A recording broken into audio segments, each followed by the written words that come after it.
Hi అండి. ఈరోజు నాగుల పంచమి కాబట్టి మీ అందరికైతే నాగుల పంచమి శుభాకాంక్షలు అండి.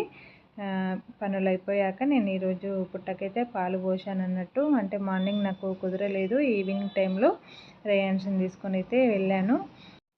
మా అమ్మ వాళ్ళ సైడు సాంప్రదాయం ఎలా ఉంటుందని అంటే, పుట్టకు పాలు పోసిన తర్వాత ఆ పాలని ఇంటికి తీసుకొచ్చి ఇంట్లో ఉన్న మగవాళ్ళకంటే భర్తలకైనా పిల్లలకైనా ఆ పాలతోటైతే కళ్ళు కడుగుతామన్నట్టు. పుట్ట మీద మట్టి తీసుకుపోయి ఇంట్లో వేసుకుంటాము, మనం కూడా పెట్టుకుంటామండి. ఆ విధంగానైతే చేసుకుంటారు కాబట్టి నేను దాన్నే ఫాలో అవుతాను. ఇంటి చుట్టూ అయితే పుట్టది మట్టి వేస్తారన్నట్టు. అంటే పాములు రాకుండా, నాగదోషాలు కలగకుండా కళ్ళైతే కడుగుతారన్నట్టు. ఇక్కడనైతే పూజ చేసుకొని కొబ్బరికాయ కొట్టుకొని దాని మీద ఉన్న ప్రసాదం అయితే తీసుకొని ఇంటికి వెళ్ళాము. దీని గురించి అయితే ఫుల్ బ్లాగ్ అయితే చేశాను. ఈరోజు చేయలేదు కానీ లాస్ట్ ఇయర్ మా ఇంటి ప్రాసెస్ ఎలా ఉంటుంది అనేది అయితే దీని గురించి క్లియర్గా